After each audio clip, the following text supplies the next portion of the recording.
নমস্কার, সকলকে জানাই সুপ্রভাত। আশা করি সকলে খুব ভালো আছেন। আর আজকের আমাদের মেনুতে রয়েছে পালং শাক, মাছের ঝোল, ডাল, সাদা ভাত।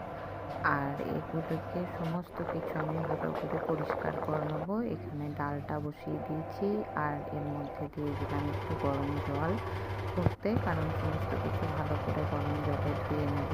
আর এখানে জিরে ফোড়ন দিলাম তেলের মধ্যে, শুকনো লঙ্কা, এবার পেঁয়াজ দিয়ে দেবো। এগুলো ভালো করে কষানো হয়ে গেলে ডালের জন্য শাকটা রেডি করবো। আর তার মধ্যে দিয়ে দিলাম আলু, মাছগুলোকে ভালো করে ধুয়ে নুন হলুদ মাখিয়ে নিলাম। এবার কড়াইয়ের মধ্যে দিয়ে দেবো তেল। তেলের মধ্যে তেলটা গরম হয়ে গেলে মাছগুলোকে ভাজতে দিয়ে দেবো। এখন ভাজতে দিয়ে দিয়েছি, উল্টে দিলাম এগুলোকে। ভালো করে ভাজা হয়ে গেছে। এর মধ্যে দিয়ে দিলাম আলু, পেঁয়াজ, সমস্ত কিছু মশলা, যেমন হলুদ, জিরে গুঁড়ো, গরম মশলা, লবণ পরিমাণ মতো। ভালো করে কষানো হয়ে গেলে জল দিয়ে দেবো এর মধ্যে। আর এখন ফুটে এসছে ঝোলটা, তাই মাছগুলোকে এর মধ্যে দিয়ে দিলাম।